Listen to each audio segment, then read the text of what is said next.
रंजना यमुनातीरा वनचारी यमुनातीरा वनचारी जय राधा माधव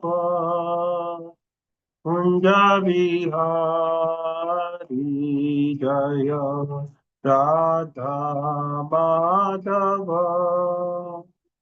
कुंज बिहारी जय गोपीजन वल्लभा गिरिवरधारी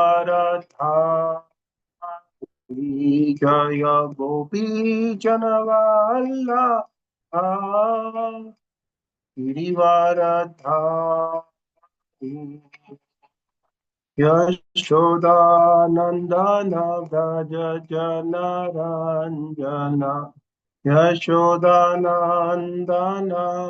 व्रज जनरंजन यमुनातीरा वनचारी यमुनातीरा वनचारी हरे कृष्णा कृष्णा कृष्णा हरे हरे हरे राम राम राम हरे हरे हरे कृष्णा कृष्णा कृष्णा हरे हरे हरे राम राम राम हरे हरे हरे कृष्णा कृष्णा कृष्णा हरे हरे हरे राम राम राम हरे हरे जय राधा माधव राधा माधव राधे जय राधा रास बिहारी राधे औरंगी बैंगलोरीश्वर गौरांगी जय जगन्नाथ जय बालदेवा जय सुभद्रा जय सुदर्शन जय लक्ष्मी नरसिंह जय अनंत देव प्रहलाद नरसिंह जय अनंत देव जय निताय चैतन्य जय निताय चैतन्य नितन्य जय निताय चैतन्य जय जय प्रभुपाद प्रभुपाद प्रभुपाद जय जय प्रभुपाद जय जय गुरुदेव गुरुदेव गुरुदेव जय जय गुरुदेव निताय गौर हरि बोल हरि बोल हरि बोल निताय गौर हरि बोल हरिनाम संकीर्तन महायज्ञ की जय जय विष्णुपाद परमहंस परिव्रजाचार्य स्तोत्र शत इस डिवाइन ग्रेस अभय चरणारविंद भक्ति वेदांत स्वामी श्री प्रभुपाद की जय जय विष्णुपाद परमहंस परिव्रजाचार्य स्तोत्र शत इस डिवाइन ग्रेस श्री भक्ति सिद्धांत सरस्वती गोस्वामी महाराज श्री प्रभुपाद की जय अनंत कोटि वैष्णव वृंद की जय नमाचार्य श्री हरिदास ठाकुर की जय जय श्री रूप श्री सनातन भट्ट रघुनाथ श्री जीव गोपाल भट्ट दास रघुनाथ षट गोस्वामी प्रभुगण की जय प्रेम से कहो श्री कृष्ण चैतन्य प्रभु नित्यानंद श्री अद्वैत गदाधर शिवासदि गौर भक्त वृंद की जय। जय श्री श्री राधा कृष्ण चंद्र गोप गोपीनाथ श्याम कुंड राधा कुंड गिरि गोवर्धन की जय। मथुरा वृंदावन धाम की जय। मायापुर नवदीप धाम की जय। श्री क्षेत्र श्री जगन्नाथपुरी धाम की जय। द्वारिका धाम की जय। गंगा माई की जय। जमुना माई की जय। कावेरी माई की जय। भक्ति देवी की जय। तुलसी महारानी की जय। समवेत गौर भक्त वृंद की जय। ग्रंथ राज श्रीमद भागवतम की जय। हरे कृष्ण महामंत्र की जय। निताय गौर प्रेमानंदे हरि हरि बोल। All glories to the assembled devotees, Hare Krishna. All glories to the assembled devotees, Hare Krishna. All glories to the assembled devotees, Hare Krishna. All glories and glories and glories and glories to Shri Guru and Gauranga. Shri Prabhupada ki jai. Om Namo Bhagavate Vasudevaya. Om Namo Bhagavate Vasudevaya. Om Namo Bhagavate Vasudevaya. नारायणं नमस्कृत्य नरं चैव नरोत्तमं देवीं सरस्वतीं व्यासं ततो जयन्ति तत्सर्गायेषु वादेषु नित्यं भागवतं सेवया भगवद्गीताश्लोके भक्तिर्भवति नैष्ठिकी मुखं करोति वाचालं पङ्गुलं गायते यत्कृपातमहं वन्दे श्रीगुरुगोविन्दं परमानन्दं माधवं श्रीचैतन्य ईश्वरम्। हरि ओम तत्सत्। Hare Krishna. So we continue our reading from Srimad Bhagavatam, Canto 4. Canto 4 is titled The Creation of the Fourth Order. We're reading from the chapter 20. Chapter 20 is Lord Vishnu's appearance in the sacrificial arena of Maharaj Prithu, and we're going to read from the 18th verse today. Allow me to share my screen, please.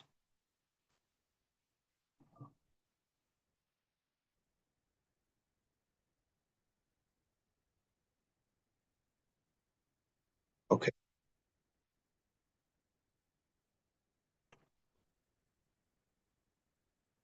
स्पर्शान्तं पादयो प्रेमना हृदितं सेवनकर्मणा सता कर्तुं परिष्यजा विद्वेषं विसस्रजाः स्पर्शातं पादयो प्रेमना विदितं स्नेहकर्मणा सत्कृतं परिज्वत्य विद्वेष विसर्जनः स्पर्शार्थं पादयो प्रेमा विदितं सेवनकर्मणा सतकृतं परिप्रजया विद्वेषं विसर्जनः. What to a translation? Sparshantam, touching. Padayo, the feet. Premana, in ecstasy. Vriditam, ashamed. Svena, his own. Karmana, by activities. Satakrutam, King Indra. Parishvajya, embracing. Vidvesham, envy. Visasraja, Geva. Of course. Translation and purport by His Divine Grace, A.C. Bhaktivedanta Swami Srila Prabhupada, Jai Srila Prabhupada. Translation. As King Indra was standing by, he became ashamed of his activities and fell down before King Prithu to touch his lotus feet. But Prithu Maharaj immediately embraced him in great ecstasy and gave up all envy against him for his having stolen the horse meant for the sacrifice. Purport by His Divine Grace, A.C. Bhaktivedanta Swami Srila Prabhupada ki jai. There are many cases in which persons become an offender at the lotus feet of a Vaishnava and later becomes repentant. Here also we find that although the king of heaven, Indra, was so powerful that he accompanied Lord Vishnu, he felt himself a great offender for stealing Maharaj Prithu's horse that was meant for sacrifice. An offender at the lotus feet of a Vaishnava is never excused by the Supreme Personality of Godhead. There are many instances illustrating this fact. Maharaj Ambrish was offended by Durvasa Muni, a great sage and mystic yogi, and Durvasa also had to fall down at the lotus feet of Ambarish Maharaj. Indra decided to fall down at the lotus feet of King Prithu, but the king was so magnanimous, a Vaishnava, that he did not want Maharaj Indra to fall down at his feet. Instead, King Prithu immediately picked him up and embraced him, and both of them forgot all the past incidents. Both King Indra and Maharaj Prithu were envious and angry of each other. But since both of them were Vaishnavas or servants of the Lord Vishnu, it was their duty to adjust the cause of their envy. This is also a first class example of cooperative behavior between Vaishnavas. In the present days, however, because people are not Vaishnavas, they fight perpetually amongst among one another and are vanquished without finishing the mission of human life. There is a great need to propagate the Krishna consciousness movement in the world so that even though people sometimes become angry and malicious towards one another because of their being Krishna conscious, their such rivalry, competition, and we can be adjusted without difficulty. Om Tat Sat doesn't the Bhaktivedanta purport to Canto 4 of Srimad Bhagavatam, Canto titled The Creation of the Fourth Order, Chapter 20, titled Lord Vishnu's Appearance in the Sacrificial Arena of Maharaj Prithu, and text number 18. Om Tat Sat. ओमज्ञानतिमिरन्धस्य ज्ञानाञ्जनशलाकया चक्षुरुर्मिलितं येन तस्मै श्रीगुरवे नमः श्रीचैतन्यमनोभीष्टं स्थापितं येन भूतले स्वयं रूप कदा मह्यं ददाति स्वपदान्तिकम् वन्देऽहं श्रीगुरो श्रीयुतपदकमलं श्रीगुरुं वैष्णवांश्च श्रीरूपं साग्रजातं सहगणरघुनाथान्वितं तं सजीवम् साद्वैतं सावधूतं परिजनसहितं कृष्ण चैतन्यदेवं श्रीराधा कृष्णपादान् सहगणललिता श्रीविशाखान्वितांश्च हे कृष्णा करुणा सिन्धु दीनबन्धु जगत्पते गोपेश गोपिका कान्ता राधा कान्ता नमोस्तुते तप्त कांचन गौरांगी राधे वृंदावनेश्वरी वृषभानुसुते देवी प्रणमामि हरिप्रिये वाञ्छाकल्पतरुभ्यश्च कृपा सिन्धुभ्येव च पतितानां पावनेभ्यो वैष्णवेभ्यो नमो नमः नमः ओम विष्णुपादाय कृष्णप्रेष्ठाय भूतले श्रीमते भक्तिवेदांत स्वामिनिति नामिने नमस्ते सरस्वती देवे गौरवाणी प्रचारिणे निर्विशेष शून्यवादी पाश्चात्य देशतारिणे जय श्री कृष्ण चैतन्य प्रभु नित्यानंद श्री अद्वैत गदाधर श्रीवासादि गौर भक्त वृंदा हरे Krishna Krishna Krishna Hare Hare Hare Ram Ram Ram Hare Hare. Hare Krishna, we welcome you back into the morning session of Srimad Bhagavatam, where we are continuing our conversation. Very important chapter, especially for Vaishnavas. And this chapter also throws light on the Vaishnava behavior. It also talks about the qualities of Vaishnavas and their behavior. And not only that, it also shows us the way forward sometimes when we have challenges in our lives. So it's a practical example that we really see. Going back a little bit, just to give a recap, Prithu Maharaj was trying to perform Ashwamedha Yajna. He completed 99 yajnas. And the 100th yajna, which is the final one, which is what is known as, he wanted to do that. And while doing so, Indra becomes envious of him. Indra thinks that if he completes the Ashwamedha Yajna, the 100th Ashwamedha Yajna, then he'll become equivalent to King Indra. And then his position would shake. So Indra decides saying that I will not allow this 100th yajna to happen. And what he does, he takes the path of irreligion. What is the path of irreligion? He dresses himself as a sannyasi. He comes in the robes of a sannyasi and steals away the horse. The horse is the most important part of the Ashwamedha yajna. You know, the horse is let loose after the yajna is done, and the horse goes around wherever it goes around. The kings either accept the supremacy of the person who's performing Ashwamedha Yajna, or they challenge him and they'll fight with the army um, they have to fight with the army of the person or the king who's actually performing the Ashwamedha Yajna. And while doing so, whoever wins accepts the supremacy of the other person. And if the horse goes around without any restrictions anywhere and there is nobody who challenges, then the king establishes his supremacy over that whole area. And all the other kings who are in the other provinces become subservient, or they become a part of the kingdom of this king who has performed the Ashwamedha Yajna. It is generally done by very powerful kings and Raja Rishis. Those days, Raja Rishi means a king who's a Rishi, but he also still running the empire or who's still running the kingdom. And when a king runs it on the lines of religion, uh, he says that he becomes a Raja Rishi. So he is a king, but he's still a Rishi. So, sorry. So as we move forward from there, Indra, because of being envious of King Prithu and being scary of his position of being Indra. Indra is a position, it's not a name of a person. Indra is a position. How you have the CEO of a company. CEO is not a name, it's a position. It can be occupied by different people. So Indra is the king of the heaven. That's the position of, like the CEO is the main man in any organization.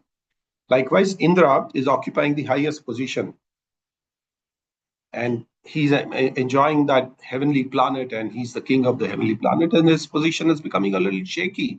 He thinks that if Prithu Maharaj completes this Ashwamedha Yajna, it will be difficult for him and he may lose his position.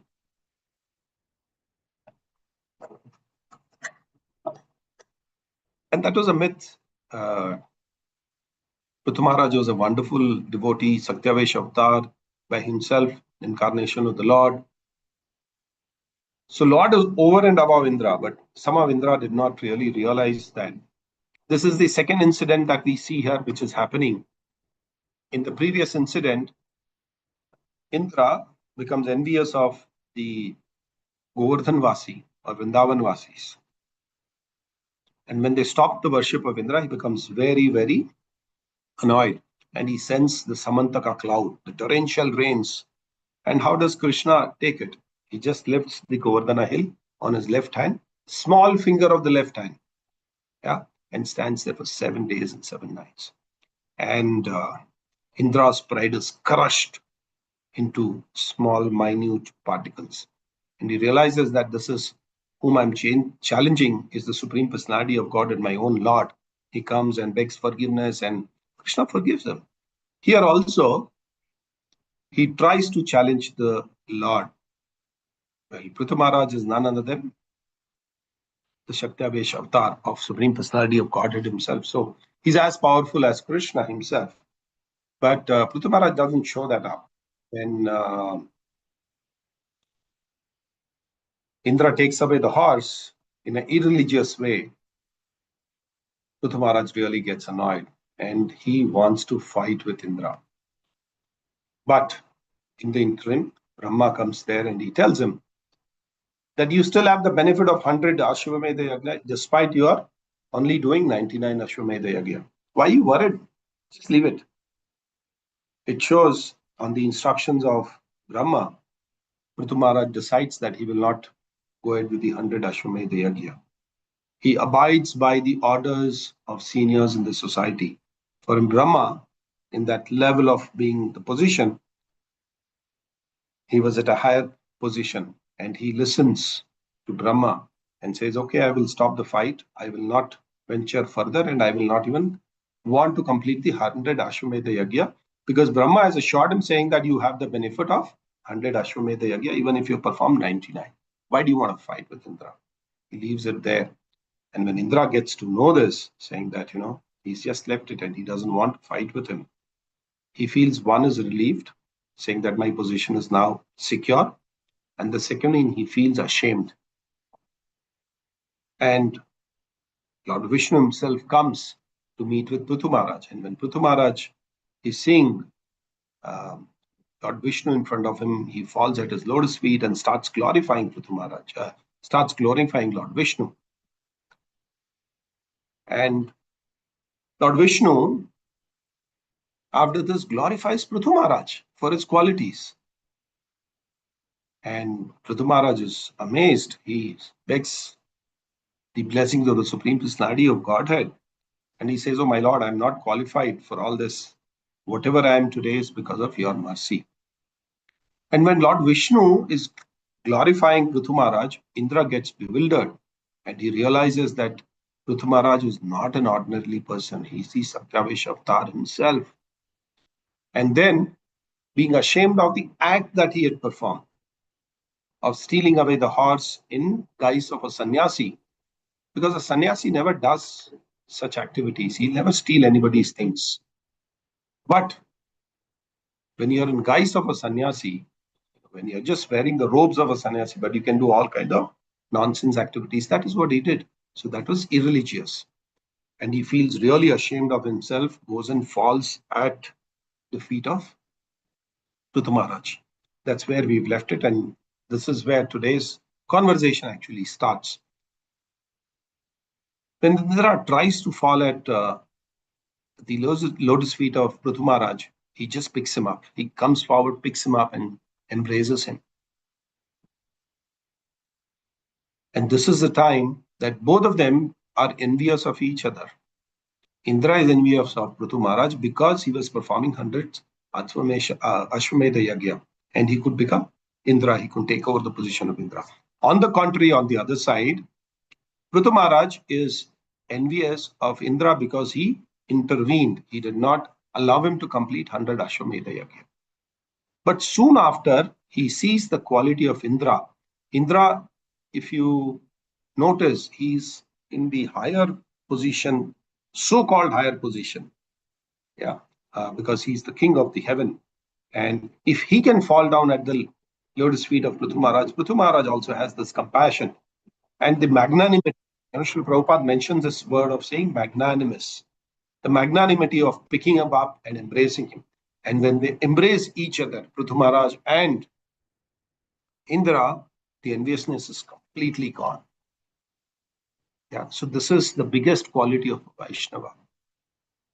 We may have difference of opinion, we may have different thoughts, we may have difference in our ways of dealing with things. But when it comes to a common goal, when it comes to Vaishnava etiquette, we should just embrace each other. And when we embrace each other, the envy should be completely lost out of our mind. Because it's all mind game.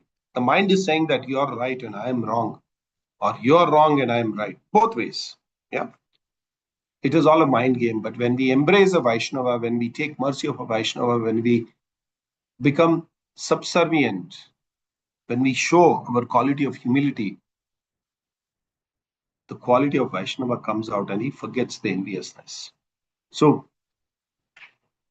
here in this shloka, particularly Srila Prabhupada is talking about where we see about many instances where such things have happened. And just before that one line, Srila Prabhupada very clearly mentions that an offender at the lotus feet of Vaishnava is never excused by the Supreme Personality of Godhead. How much ever you do and beg at the lotus feet of Supreme Personality of Godhead, he will never excuse you or pardon you. You have to go back to the Vaishnava himself and beg his mercy and forgiveness. And the Vaishnava is so magnanimous, so compassionate, so full of bhakti that he'll just allow you to leave aside everything because you're a Vaishnava. Yeah. So Srila Prabhupada gives an example of Amrish Maharaj story as well. We all know this story that Durvasa Muni visits Amrish Maharaj one day, and that happens to be Dwadashi day. And Amrish Maharaj was actually fasting. Amrish Maharaj's fasting was much, much greater than what we fast today. We talk about eating so much of falar, we talk about eating non-grain, fruits, milk, everything. Amrish Maharaj would fast without water. He would always fast nirjal on an Ekadashi. And when he hears that, Durvasa Muni is coming with a big, I would say, battalion of his disciples, followers. He realizes that today is Dvadashi and he should honor Durvasa Muni to, accept prasadam first and then break his fast. That's the etiquette that we have. But Durvasa Muni says that I would like to just go and, freshen up and then come back. They go to the river and then, the time is just passing and Amrish Maharaj is sitting here because the Parana time is going off. He consults his expert Brahmana ministers and Brahmanas in the court saying that what should one do? And they advise him saying that, you can actually honor water. Like honoring the water is as good as breaking the fast and as good as not breaking the fast.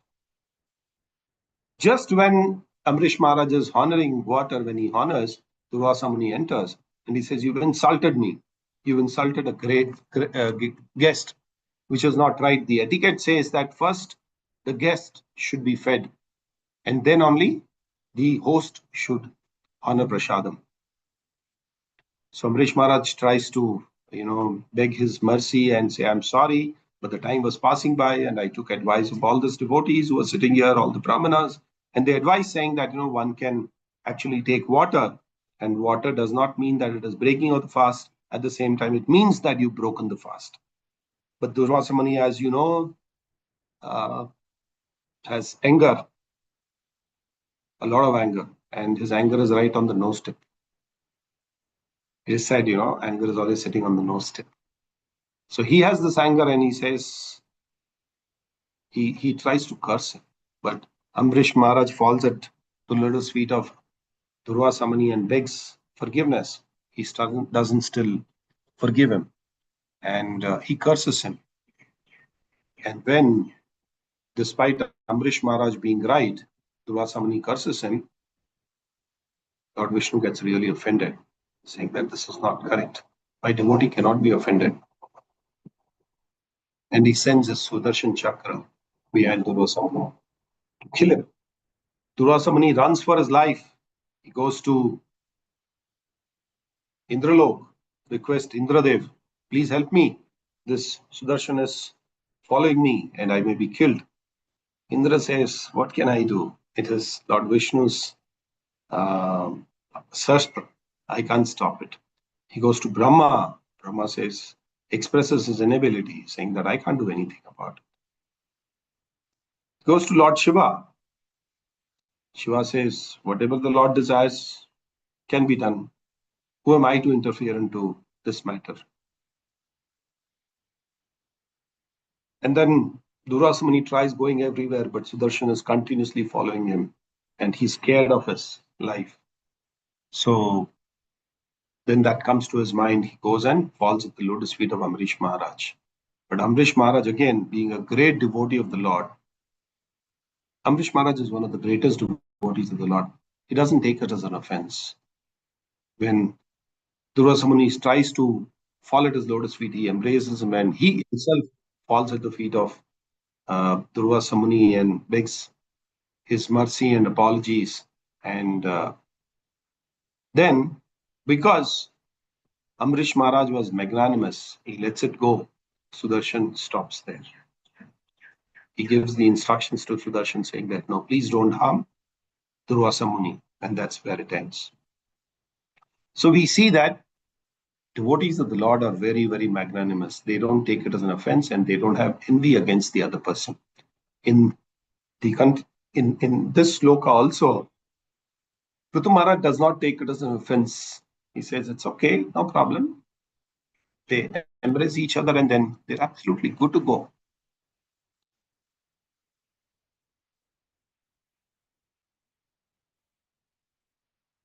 In the purport, Sri Prabhupada says both King Indra and Maharaj Prithu were envious and angry with each other. Why were they angry with each other?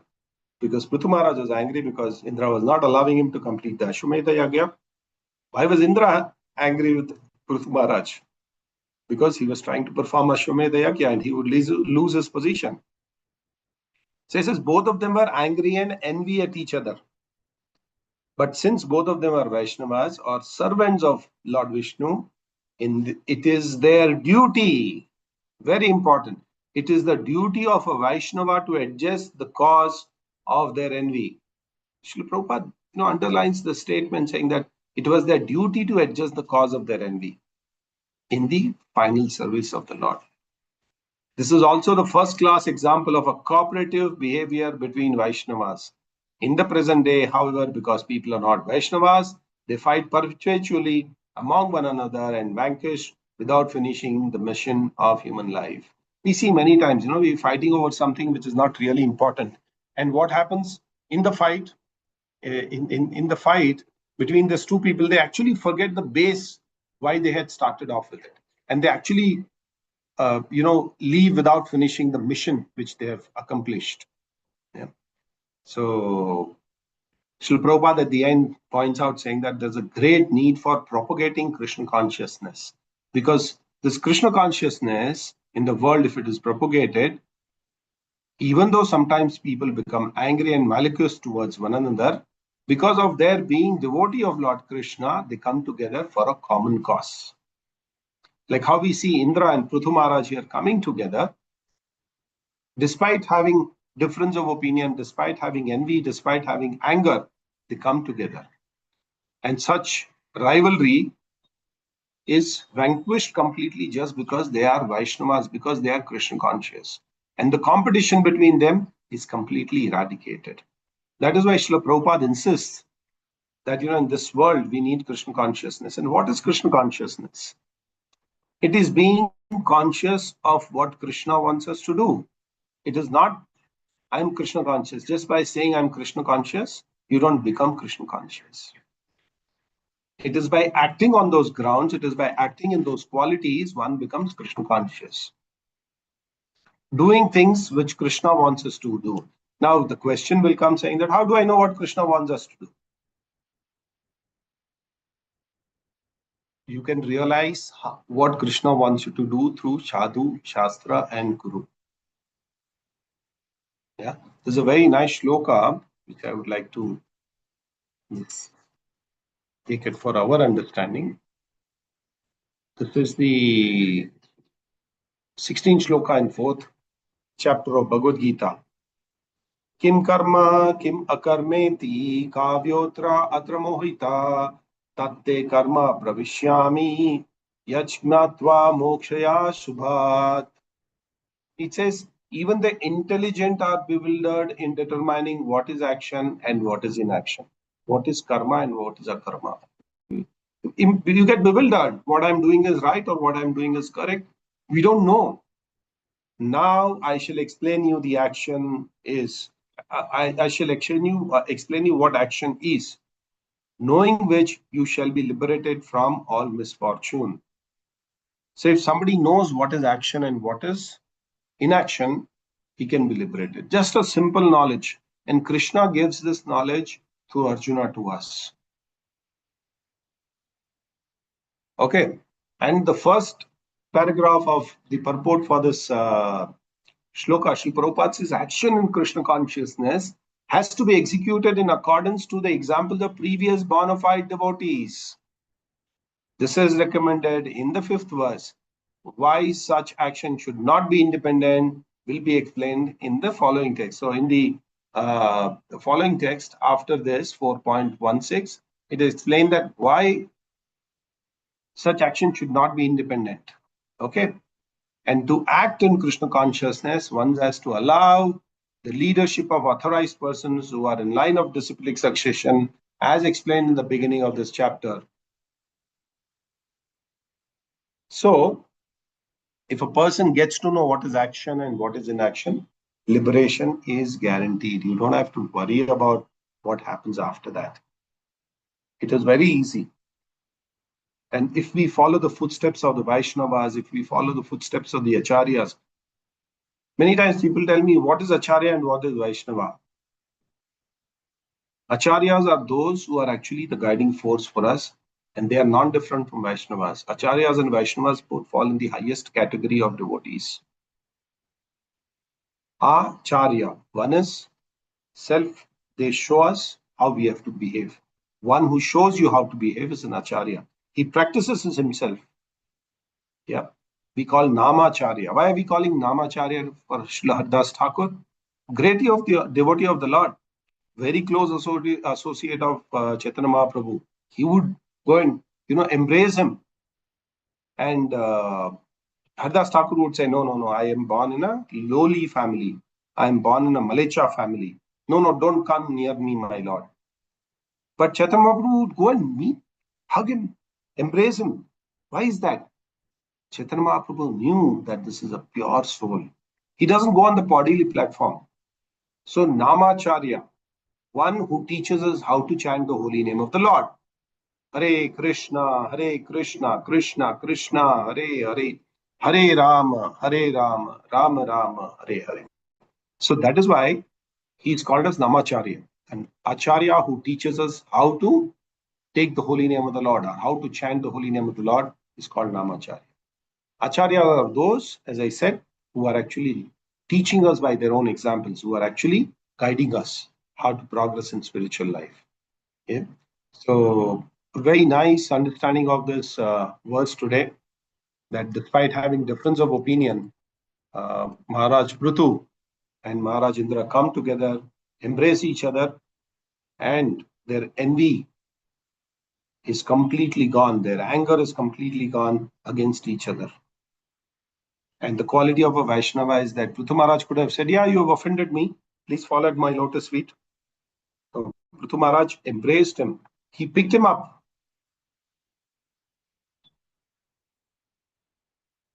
And he gave up all his envy against him because he had stolen his, during the Ashwamedha Yagya, he had stolen the Ashwa, which is not good. Good for Indra to come in the bhesh or in the guise of a sannyasi and doing an irreligious activity. So devotees of the Lord are very magnanimous, and to become a good devotee, one should be ashamed. Sometimes when not, we should be ashamed always when we perform anything which is not as per the Shastras, and we should immediately beg forgiveness of the Vaishnavas. Yeah. So I will end my discussion here. If there are any questions, I'll be happy to answer them. If there are any queries, I can address them. And if there are any comments, I'm happy to accept them. Thank you very much for your patient hearing. Are there any questions? Okay. So if there are no questions, then we will end our session here. Thank you very much for joining us in this Srimad Bhagavatam discussion this morning. I thank the temple management for allowing me to speak on this very highly placed Shastra, Srimad Bhagavatam. And I thank you all for joining this morning. Vancha kalpatarobhyascha kripa sindhubhya vacha पतितानां पावनेभ्यो वैष्णवेभ्यो नमो नमः। अनंत कोटि वैष्णव वृंद की जय। श्री प्रभुपाद की जय। ग्रंथराज श्रीमद् भागवतम की जय। निताय गौर प्रेमानंदे। हरि हरि बोल।